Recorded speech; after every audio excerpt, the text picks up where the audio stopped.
Hey guys, it's Morgan Zegers, and if you haven't seen the footage of President Biden calling a Fox News reporter, Peter Doocy, a stupid son of a bee during a serious press conference, then you must be living under a rock and you need to go watch that footage to get the full picture of how terrible this president is. Now, of course, after this interaction happened, many on the left were quick to compare it to President Trump's treatment of the press. And to that, I say no.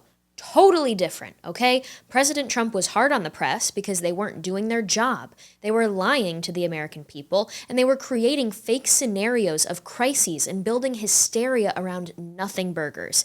They were no longer acting like neutral, free press, doing their jobs and reporting the facts. They were weaponizing the media industry and their influence and power against President Trump because they didn't like him and they didn't like his conservative agenda. They just didn't like his politics. That's why they were called out so firmly and spoken to so firmly by President Trump.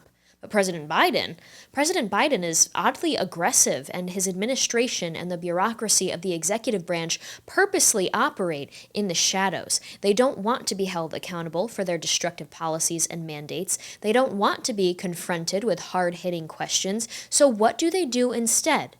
Biden and his administration get unnecessarily aggressive with members of the press. Big difference between that and Trump. I'll close with this. There's a book called Rules for Radicals written by Saul Alinsky. It trained young leftist community organizers. Even young Obama and Hillary Clinton considered themselves students of Alinsky.